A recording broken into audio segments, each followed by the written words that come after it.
Logo, job cast by Indeed. Title, Beat the Bias. Racial Discrimination in the Hiring Process. Dane Browner, Global Recruiting, Indeed. White applicants receive 36% more callbacks than equally qualified African Americans and 24% more callbacks than Latinos on average. While employers are responsible for following applicable anti-discrimination laws and critiquing their hiring processes to remove biases, there are steps that you can take that'll help reduce potential bias for employers. In today's workshop, we'll discuss types of bias you may encounter and ways to empower yourself during your job search. The information presented in this webinar is provided as a courtesy, and any views and opinions expressed do not necessarily reflect the official policy or position of Indeed. It does not represent a forecast, prediction, or other indication of future market or economic performance, and should not be relied upon for such purposes. Indeed is not a career or legal advisor and does not guarantee job interviews or offers. Learning objectives. Today's learning objectives. Understand bias and why it impacts the hiring process. Find ways to identify inclusive workplaces and prepare to handle situations where your job search, you might encounter bias. Meet the panelists. Dan Browner, Indeed, he, him, his. Kenneth Johnson, East Coast Executives, he, him, his. Stacey Lewis, HR Interrupted, she, her, hers. Gabrielle Gambrell, New York University, she, her, hers. All right, well, without further ado, I'd love to get you to meet our panelists for today. My name is Dane Browner. I work here at Indeed, and I'm our Global Recruiting Strategy Manager, sitting on our Diversity, Inclusion, and Belonging team. I'm going to kick it over to Kenneth. Kenneth Johnson, East Coast Executives. Dane, thank you so very much for kicking it over. I appreciate it. Thank you, everyone. My name is Kenneth L. Johnson. I'm president of the Harlem, New York-based diversity recruitment firm, East Coast Executives, also a consultant for the New York Urban League and host of the National Urban League Digital Career Success Series. Thank you for having me today. Kenneth, so glad to have you. Really excited to hear from you today. Thank you again. Stacey, how about you? Stacey Lewis, HR Interrupted. Thank you, Dane. I'm Stacey Lewis. I have the honor to serve as the Chief HR Officer for the Port of Long Beach, the second largest port in the country. I'm also the CEO and Chief Influencer of HR Interrupted. So happy to be here with you guys today.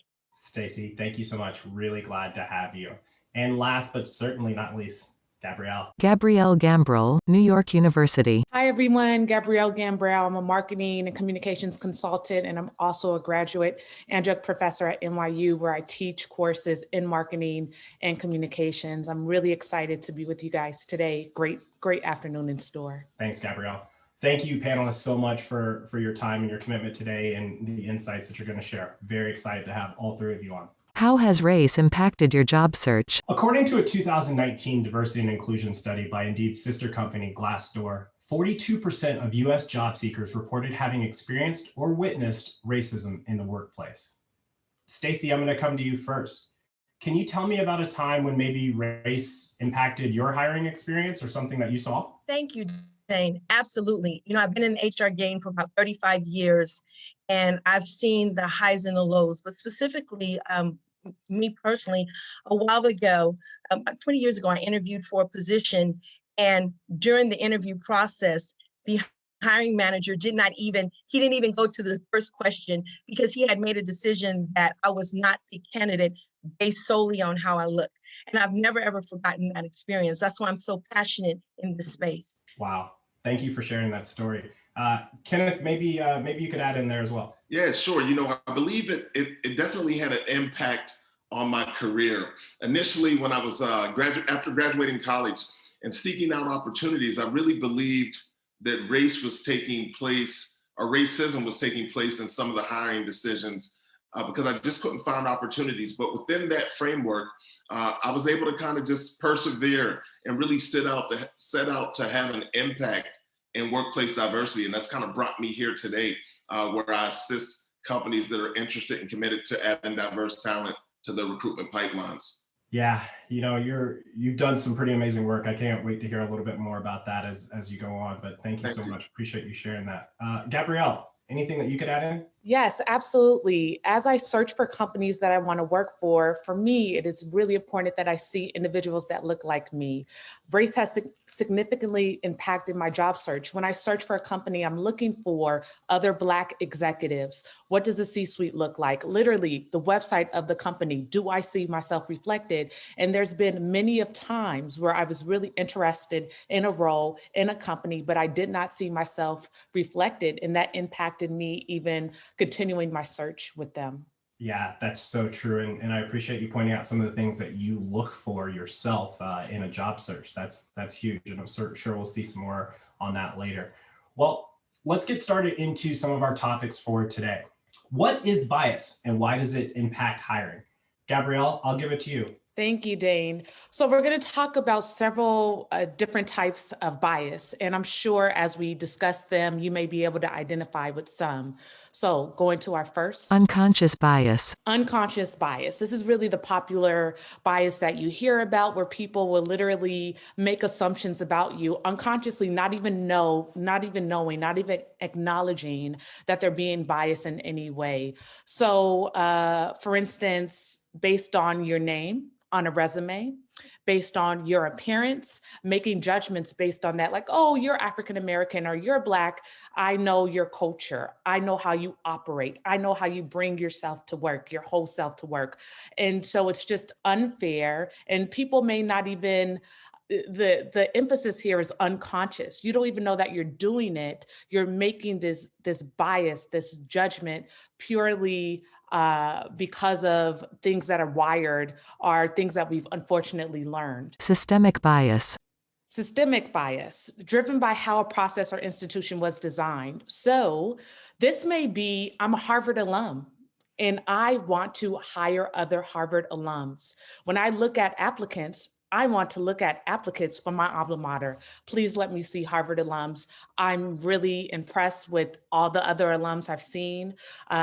We have the same morals, we have the same work ethic. And so I have this system in place that I use in the hiring process, which obviously is forgoing a lot of highly qualified candidates from the pool. Affinity bias. Affinity bias, somewhat similar. You belong to a specific group. You may belong to a sorority, a fraternity. You may be a part of a nonprofit group. You may be on the same board. You may be from the same community. There's a tendency to hire people who you feel comfortable with, people who you have an affinity with. And that could be really troublesome because that great candidate may not have your same background. They may be from a different culture. And moreover, they may be able to bring their unique culture to amplify your workspace, your culture, your company, if given the opportunity.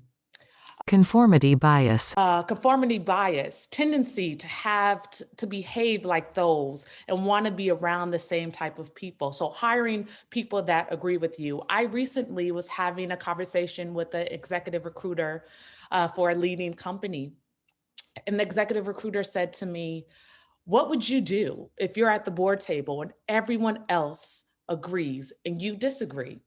And I said, well, if I have a seat at the table, I'm going to take advantage. I'm going to let my opinion be known. I am there for a reason. I want to bring my whole self. I want to let people know what I think and how I feel. Some individuals don't want to hire people who won't agree with the masses. Some people are looking for you to just say, okay, well, the greater good, I'm going to go along with that. And based on that, they make decisions on your candidacy at that company. Confirmation bias. Confirmation bias.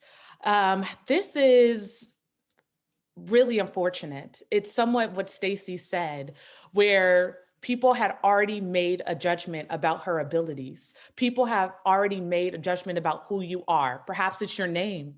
Perhaps you have an ethnic name. Perhaps you have a unique cultural background. Your address is on your resume. People are judging you for the school you attended. Oh, I know people that have attended that college, and this is my opinion of them. And so it is making bias and developing biases to prove what they already think about you. So for instance, I'm a woman, I love sports, love, love, love sports. Someone may assume because I'm a woman that I'm not qualified to work in the sports field. They may even assume because I was not a collegiate athlete, how are you coming into a sports role? So based on that, they will strategically ask questions to validate that idea that I'm not qualified or that I'm not totally into sports. The same can be done for music. Let's say you want to work in the music industry. Let's say you are a Caucasian person. Let's say you're a white person and you're applying for a hip hop role. The interviewer may make assumptions that you don't love hip hop simply because of your race. Those biases where people are already making judgments. They're already judging you and they just want to confirm. They want to make a confirmation of what they think about you falls into this category. Yeah, Gabriella, if I could just jump in on that, and I really appreciate, your dialogue about that. In the example that I used, it was very obvious that this hiring manager had some type of a preconceived notion about people of color, because he did not even allow me to sit down, right? He just turned and told me, we here at XYZ company pride ourselves on who we put in front of our clients. And so I appreciate you really diving into what this looks like and the confirmation bias, because it happens all the time in various factions. And I'll never forget that. So thank you for amplifying that space in there. Yes. Thank you for sharing, Stacey. Yeah, no, thank you both for adding in there. And what we saw even from our poll is this isn't something that's just in one small forum, right? This is something that we see run rampant, unfortunately. So thank you, Gabrielle, so much for sharing that with us and talking us through those biases. Yes. What can I do about it as a job applicant? Kenneth, take it away. Get us going. Let us know what we can actually do ourselves. Sure, definitely. It's really interesting. The example that Stacey laid out. You start to wonder, like, what could she have done? And there wasn't much that she could do in that particular scenario, other than just continue to try to present herself as a viable candidate, if she actually was even interested after that, right? So what you want to do going into pursuing opportunities is make your resume shine, right? And it starts with your summary, Dane. The professional summary, it really is the top part of your resume. We call it the top third of the resume. You had mentioned your sister company, Glassdoor, but they did a survey with the ladders, and they found out that the average recruitment manager or recruiter spends about 8 to 16 seconds looking at resumes. So you don't have a lot of time. So you really want to catch people at the professional summary. And that's where you want to really list quantifiable, actionable items where you show how you've added value. Please remember in your summary, it's really not as much about you as it is about how you can add value to the organization. And the way you do that is through an ATS-friendly format, of course, right? And getting this across. ATS stands for Applicant Tracking System. That's really just the online interface that you enter your information in when you're applying for a job. And what they mean by ATS-friendly format, I won't completely get into that, but there are a ton of resources on the Indeed site that allows you to look at templates and look at resumes that are very much applicant tracking system friendly. You definitely want to have keywords in your resume, and the keywords should be relevant according to the position description. You want to look at the job description, and in the past, I used to tell people to kind of highlight through the things that they've done and make sure that information ends up on your resume. But you can use a word cloud that you can find through just a standard search for word clouds, and you can copy and paste the position description into the word cloud, and it'll produce a list of keywords for you that are relevant in that particular job description. Make sure those words find their way onto your resume. The next part to focus in on is skills and certifications. This is kind of where you can kind of add impact. Especially now in the COVID-19 landscape, people want to know that you're a continuous learner, that you continue to try to find ways to not only upskill yourself, but also to add, some certifications that may make you a more viable candidate.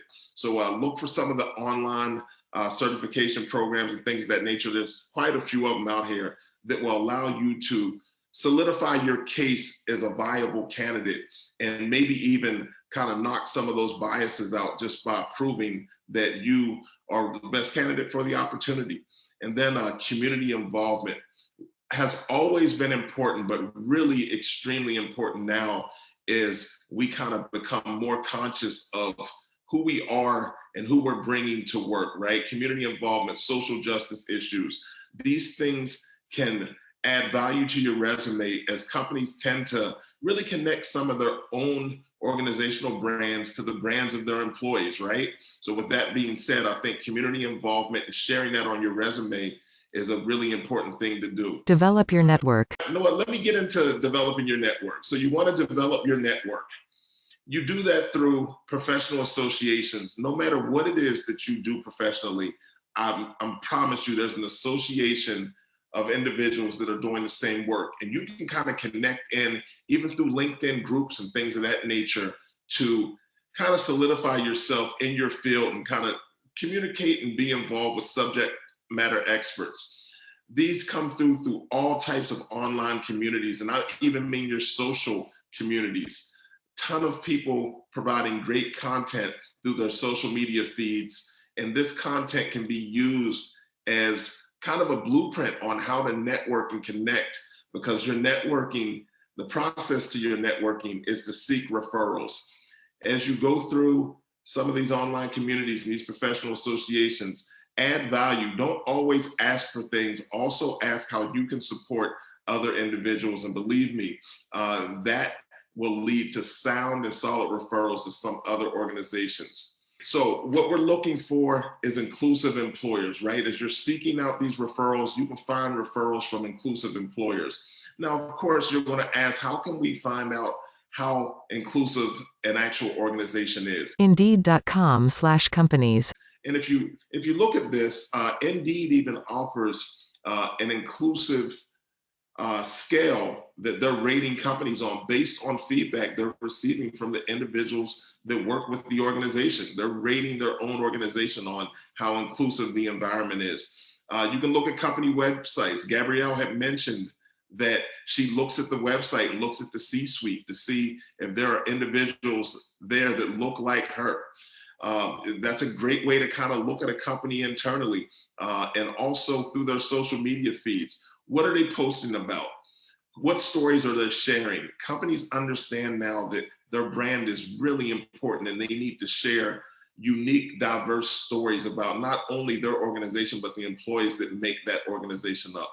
And then, of course, again, the Indeed company pages, an unlimited wealth of information for those looking to not only navigate hiring biases, but to find organizations that are worthy of their candidacy. If you follow these tools, I think you'll be headed in the right direction. Be on the lookout. So there's some things you want to be on the lookout for, right? Tokenism, emphasis on culture fit, lack of diversity in the interviewers themselves. All of these things are things that you want to be mindful of as you navigate your process. Thanks, Kenneth. Now we're talking about being on the lookout and things that we want to look at. So Stacey, get us going here. So again, I think, Kenneth, you're absolutely right. You want to be on the lookout for tokenism. And what is tokenism? It is the practice of making a symbolic hiring of maybe a person of color to give the illusion, right, that it is an equitable workspace, right? So as you are in your job search, and Kenneth did a wonderful job in laying that foundation of your resume and what you're looking for, but really be an active job seeker, right? Be an active job seeker. So be on the lookout that you're not going to be the only one. I love when Gabrielle said, she looks at that to make sure that I'm not going to be the one. There's a lot of conversation these days around equity and inclusion, diversity and belonging. We'll make sure that you're not going to be the first. Right? See if there's a lot of emphasis around cultural fit. I'm going to tell you, I am a hiring manager, and in our organization, I don't allow them to use the word fit. A lot is hidden behind that word fit. So be on the lookout. And if you hear that, or if there's a lot of emphasis on the organization that you're pursuing, make sure in the interview process that you address that and you identify what do they mean by culture fit? And then just as Gabrielle said, if there's a lack of diversity for the interviewers, right? Because representation equals authenticity, right? And so we want to give our whole selves in the workplace, but we want to make sure that those individuals that we are represented, right? So make sure that you're looking out for these things as you're going through the process. Communicate the value of diversity. And then be authentic. Communicate the value of diversity for you. So whether you're saying coming into the organization that you're helping this organization be reflective of the community you serve, you know, whether you speak multiple languages and you can add that to the progressiveness of the organization, or the one that I really love that often gets overlooked is come in with new ideas and showcase the benefit of diverse thinking. See, what we often do is we think of, and I'm going to probably say from the candidate's perspective or applicant, the diversity is just, you know, it's a race-based. That's important. But I did a survey not too long ago with an organization, and the employees in the organization said the number one area that diversity was lacking in this company was diversity of thinking. And so what they went on to say, Kenneth, was everybody in the organization was a yes person, right? And so that was really that really stood out to the organization. So again, when you're thinking about that, really come in with new ideas of how you're going to change the landscape and embrace that position. You know, Stacey, you know, I just want to come in on that diversity of thinking and diversity of thought. It's been really interesting. You know, we're an executive search firm here at East Coast Executives, and companies have came to us and asked us to kind of look for that in our recruitment processes, right? And that's kind of new. That's been about the last 3 years people have reached out wanting us to factor in diversity of thought. You talked about culture fit, right? So when we think about replacements for that sort of an interview, fit means fitting in, right? And we're not necessarily looking for people to fit in per se.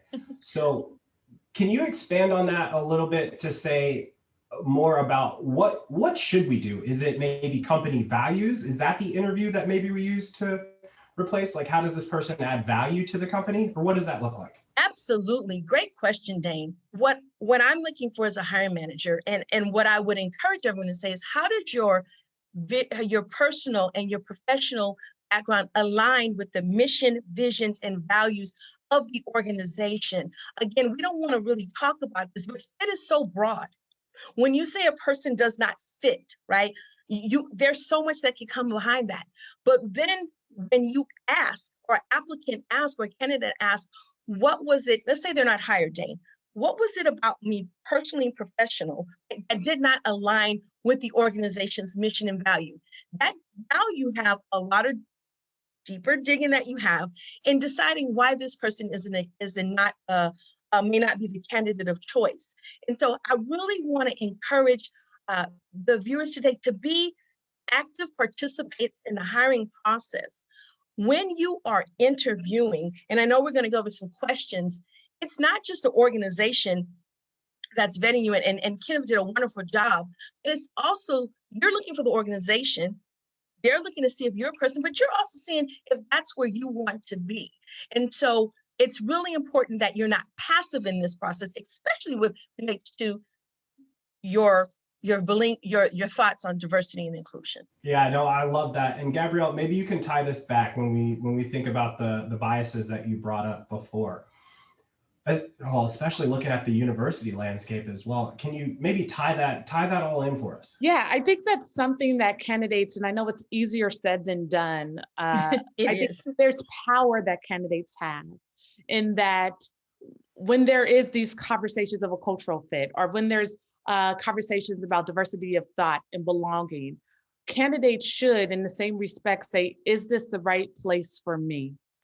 We should not have to shrink ourselves, or we should not have to be someone we're not, because what happens is if we do end up getting that role and it is not the best for us, then long-term, there's not going to be success. So I think that's really important aspect in the interview process, that the candidate, though it's difficult to identify, the candidate is interviewing the job as well. is this going to be best for me? Is this going to be a place where I'm going to be elevated? Is this a place where my ideas are going to be championed? And so through this process, though I completely recognize it is difficult because you're trying to impress, you're trying to put your best foot forward, and you're trying to convey why you are qualified in everything that's on your resume. You're trying to convey, and now especially in this virtual world, over a phone call or over Zoom, you're really trying to impress the hiring manager. But pay attention to how they ask questions. Pay attention to their responses, because you also want to make sure that you are being set up for success for yourself. Is this a place I truly want to be? And I know that's hard depending on your situation, but I think that's important to mention as well. You're right. The interview for so long has been thought of a one-way, it's been a one-way dialogue. If the people watching today get nothing away from our conversation, which I know, I want them to know it is a conversation. And you are right, depending on where you are, it could be a little daunting, but it is a conversation. And when you approach it from that perspective, we as the hiring managers, we see that. And so ask questions in the interview, especially regarding around diversity and inclusion. And here's some examples that we gave. What are the most important values of your company? What does an ideal candidate for this role look like? How do you promote diversity and inclusion? An inclusive environment is valuable to me. How do you promote inclusivity amongst your teams? What resources and/or benefits do you offer employees? Do you have any employee resource groups? How has leadership amplified their commitment or voice around diversity and inclusion? The one that I love, and the one that I absolutely love, is how has leadership amplified their commitment and voice around this diversity and inclusion?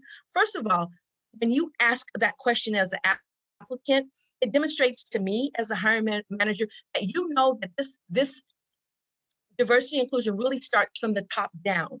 So now, even in just that question, you've demonstrated that you are a well-informed applicant, right? I love when you say, listen to the questions that we're asking. We are always assessing you every way in the process. So make sure you ask questions, especially if this is important to you. What do you do for your employee resources group? What benefits do you have? How do you promote? Again, by me being the hiring manager, I'm gonna say, okay, this is really important to Gabrielle. Even when you ask the questions, right? One of the things that I want you also to think about is to be prepared for the responses. And whether we know it or not, Dane, people are still asking inappropriate questions in the interviews. And often that is tied back to those biases that Gabrielle talked about, the confirmation biases, the unconscious biases, all those things.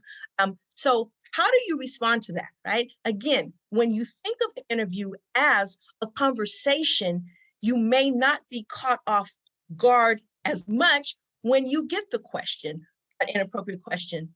And your response should always refer back to the job. Prepare responses for inappropriate questions. Can you clarify how that relates to this role, right?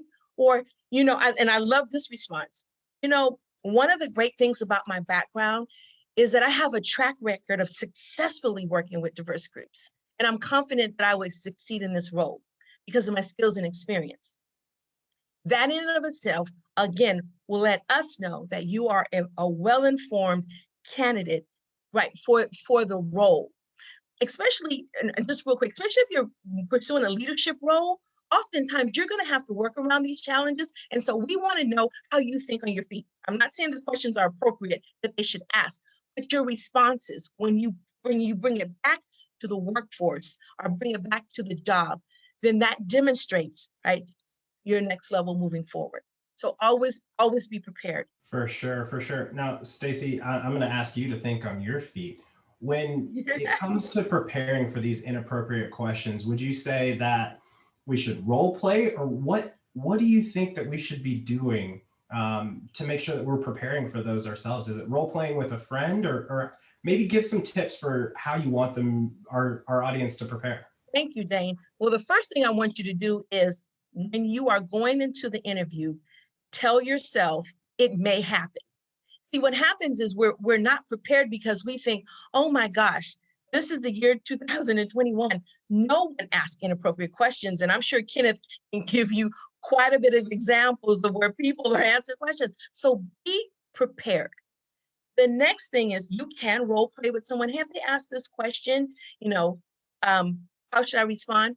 But the other thing to do is when you hear that question in the interview, pause. Silence is a beautiful answer, right? Because what will happen, and use the silence to your benefit, right? Because what you want to do in that moment is you want to gather your thoughts, right? You want to remember the Indeed webinar that you attended, right? When Stacey, Gabrielle, and Kenneth said, pause, relax, and then go back into, you know what? That's a really good question.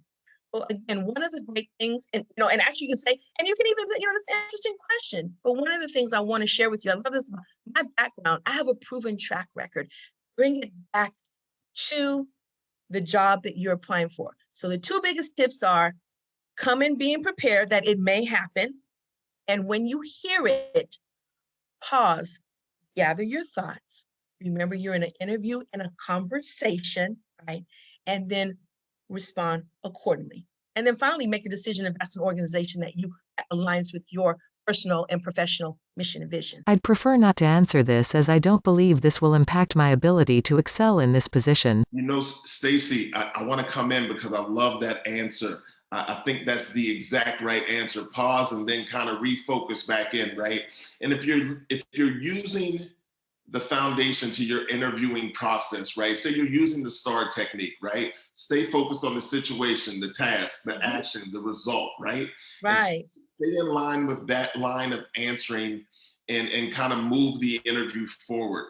To your point, that moment of silence and then your professionalism and your ability to kind of focus back in on what this interview is all about by sticking to your foundational interview techniques will be worth a lot in that process as they come to their final decision making. Don't think that people don't interview you with the purpose of getting you off of your lane, right? They want to throw things out to see how you'll actually respond to certain situations, because that may be the situation you're in with their customer.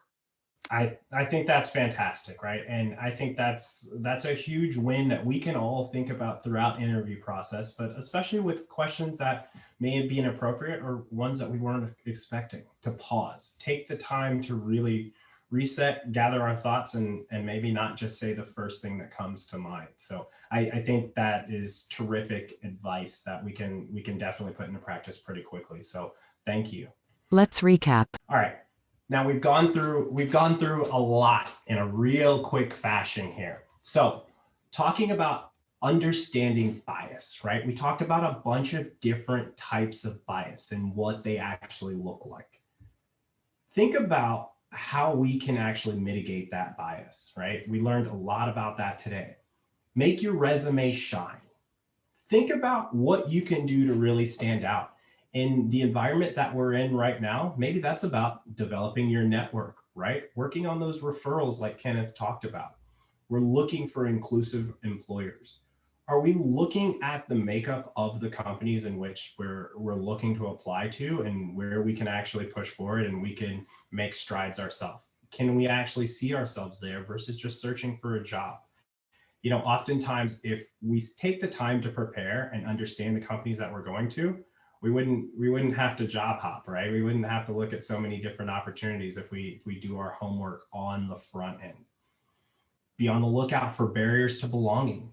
Spending time understanding about how people actually enjoy the environment they're in, right? It's not just about fitting in, as we learned and we talked about today, right? It's not about fitting in with everybody else. It's what do we bring to the table? What's the value that we bring to the table? Asking questions in the interview. We cannot forget that just because we're interviewing for a job, that also means we're interviewing, right? We're interviewing that company ourselves. If it's somewhere that we want to work, is this an opportunity we want to pursue? Is it what's going to be best for you? Communicate the value of diversity. When we think about the things that we're valuing, right? When we think about the number of people that responded to our poll today and talked about things that they saw in the workplace, right? And the discrimination that they saw. What's the value? What's the commitment that this company has for you on diversity? Does that meet your values and the things in which you're looking for? And last, but certainly not least, let's make sure that we're prepared. We're prepared for inappropriate questions, right? And when we get those inappropriate questions and questions that we're not necessarily prepared for, what are we going to do, right? Let's remember that pause and our opportunity that we don't have to just say the first thing that comes to our mind.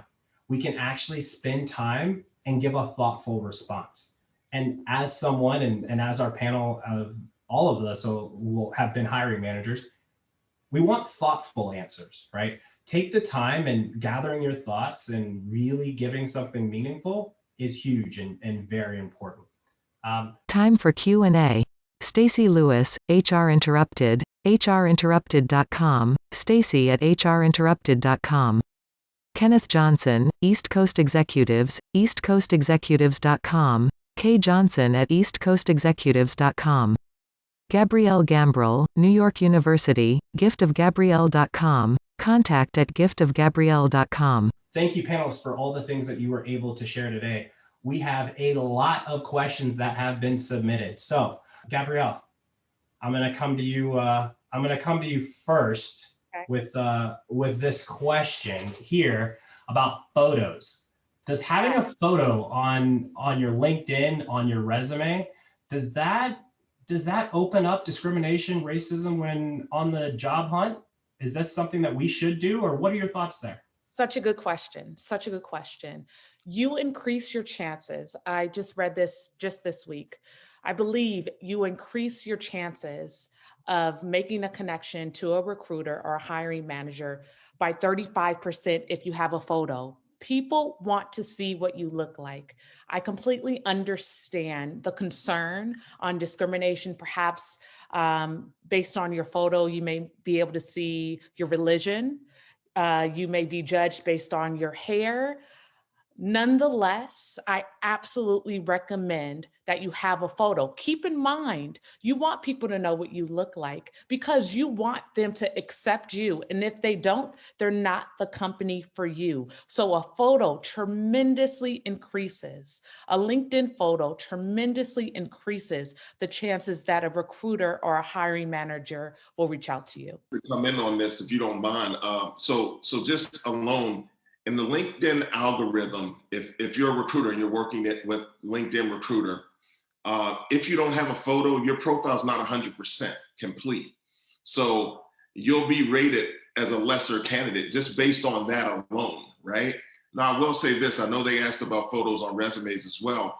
I wouldn't suggest it there because there's a great chance that you'll be kicked out of the applicant tracking system because the photo image on your document isn't translating well in the system. So you might not want to do that, but to Gabrielle's point, it's a necessity on LinkedIn. And if you're concerned about discrimination, then maybe that's not the company for you.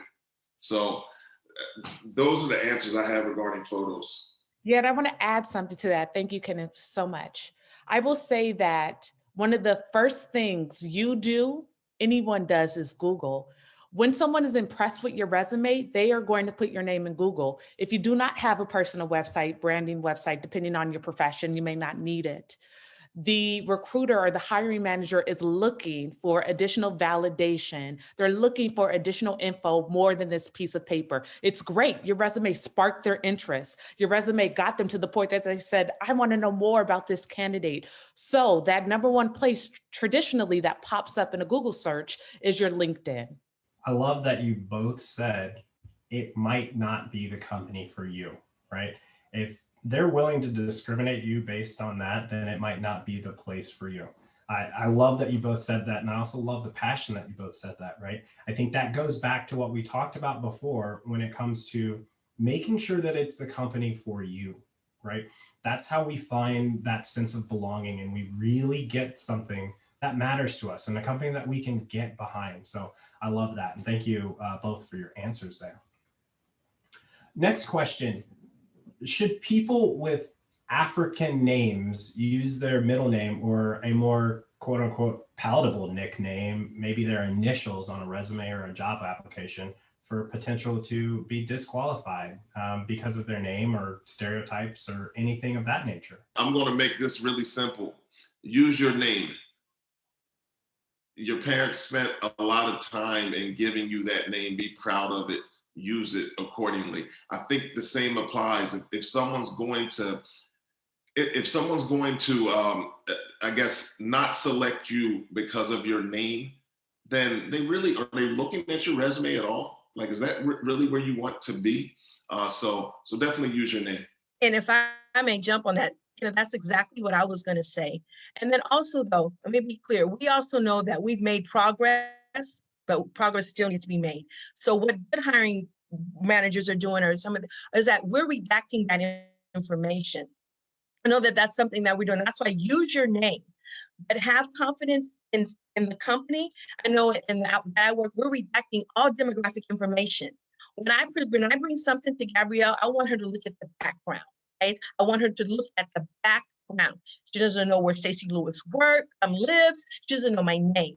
So again, please use your name, but also know internally in the HR space, we're mindful of the progress is made. And so a lot of organizations are moving to redacting that demographic information. But absolutely be proud of who you are. You know, I might have set the two of you up there. I knew that you would all want to jump on answering that, right? Because at the end of the day, this goes back to what we were just talking about, right? And finding the company that's right for you, right? And if a company is going to discriminate, is that really a company that you want to be a part of? And we're going back to that. So I love that, and I appreciate you both answering that. Next up, why do applications ask for addresses? Do companies use your address in a way to quote unquote filter out applicants depending on the area where you live? So from my standpoint, right?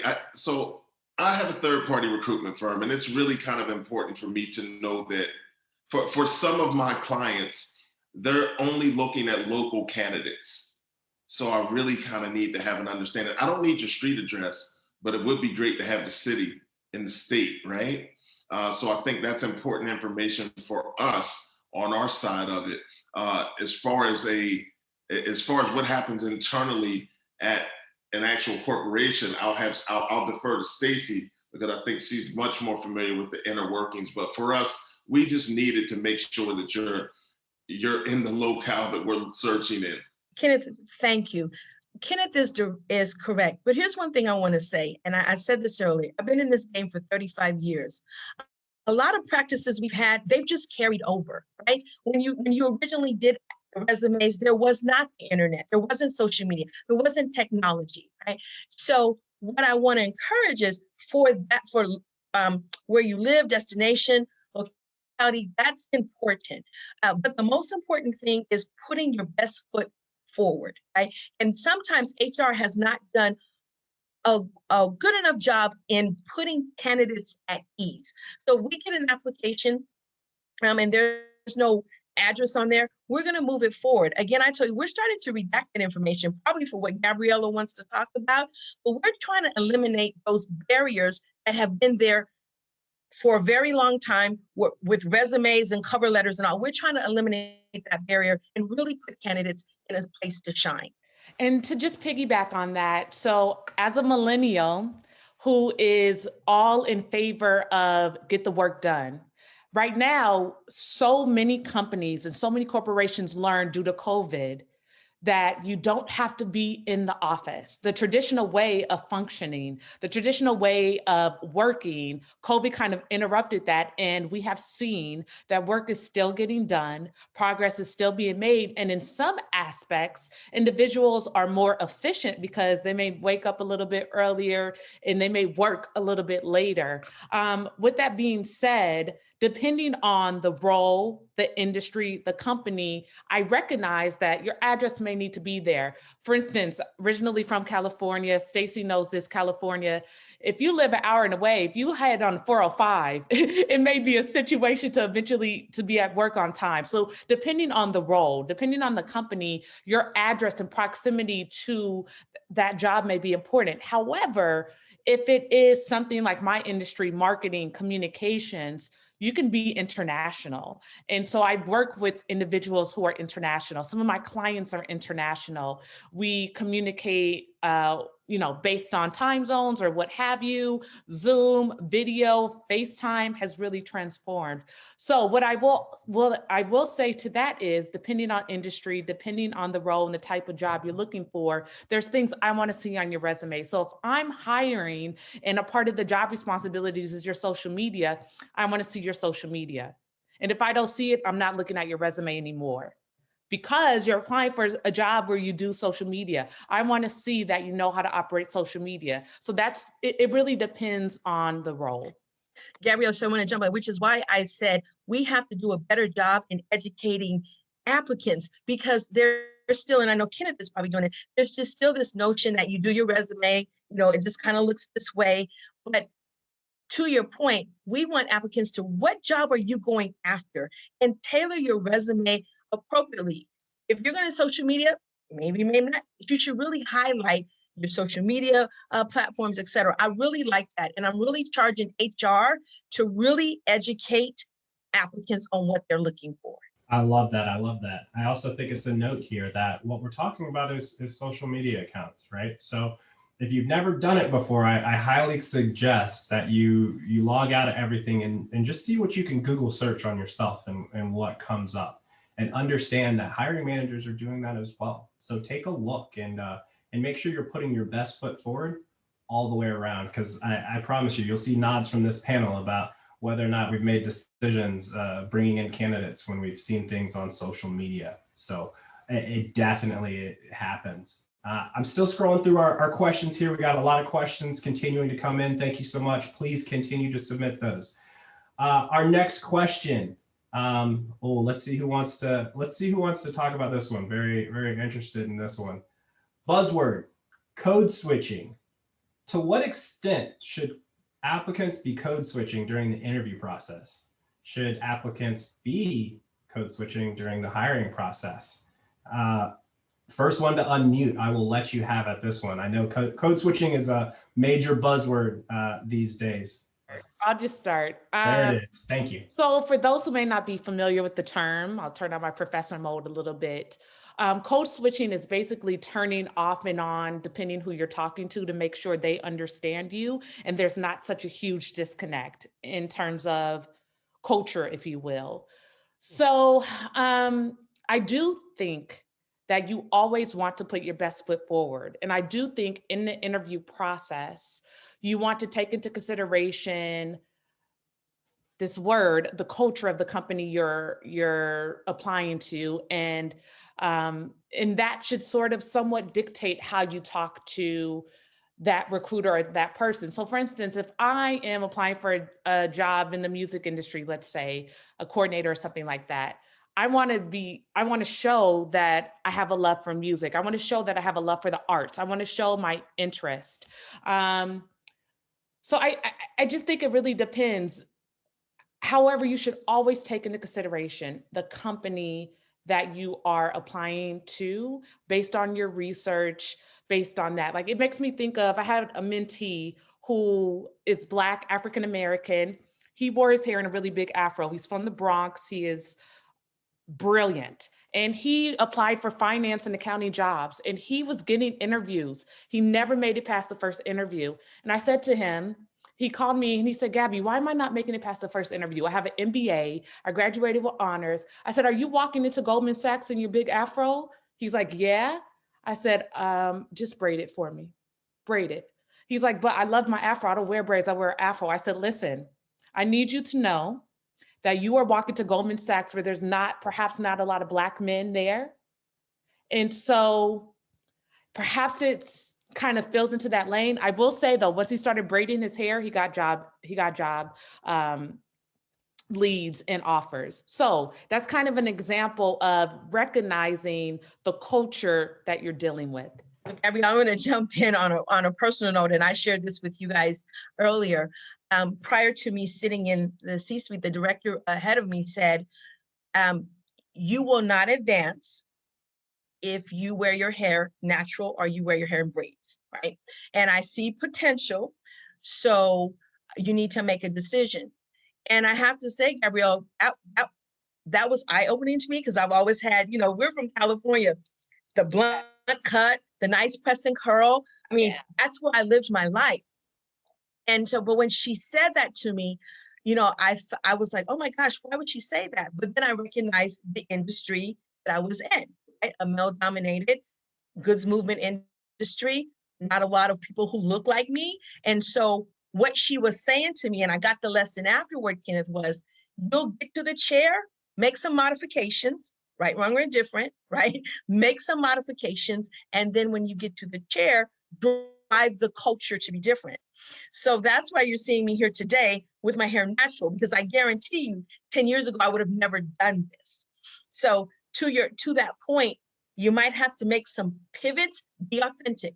I am not saying be authentic, but I live that myself, right? And I wear it now and I'm proud. To that point, I just want to add a little bit about, I know Kenneth has something too, I'll be very quick. That when you're able to get in and then kind of pivot. So I worked in a C-suite position. I worked in a role where no one wore jeans. Well, guess what? I'm in the C-suite. So every Friday, that first Friday, I popped out in some jeans. And people looked at me like, is this girl wearing jeans? I still had some heels on. Yeah, I had a really nice blouse on. But you know what happened? It took a few months. And then you started seeing people wear jeans on Fridays. Now, I was in that position to make that change. And so that's just kind of piggybacking on what Stacey was saying.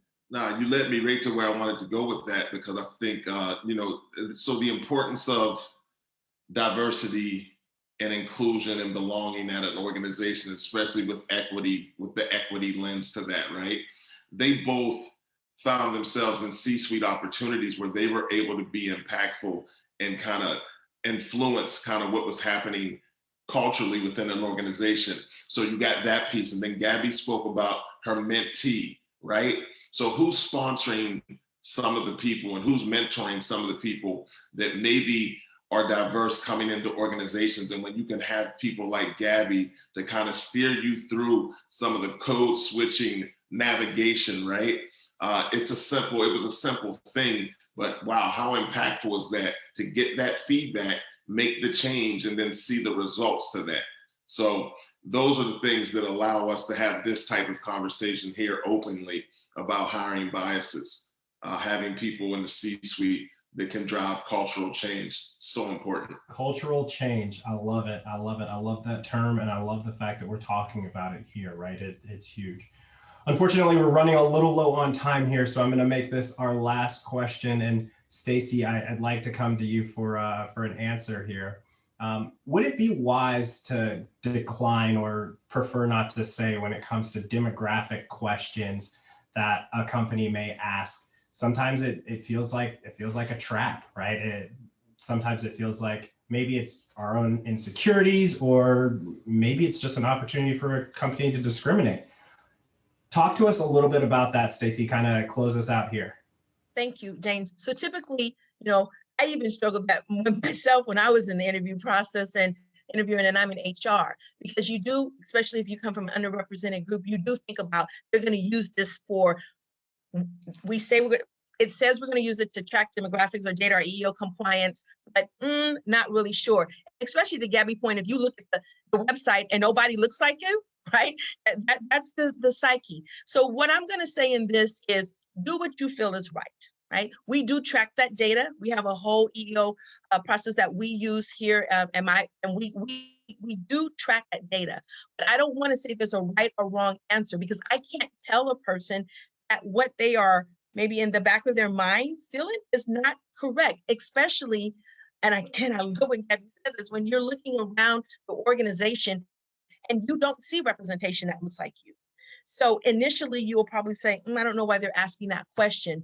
But conversely, we do capture that data for compliance and reporting purposes. And it should say that on the application. And I know that is how we capture the data. I love for Kenneth and Gabby to really weigh on that. But I want you to do what you feel is right in your heart. Yeah, what I will say is oftentimes that information is used to help out and for the reporting of diversifying the candidate funnel, right? To increase our underrepresented groups that maybe a company has. So thank you so much. Panelists, thank you so much for all of your answers. If you found this helpful, check out our other Jobcast on indeed.com/Jobcast. You'll see on-demand virtual workshops, all kinds of opportunities where you can see more information. You'll see all of the links as well that you can get information as well.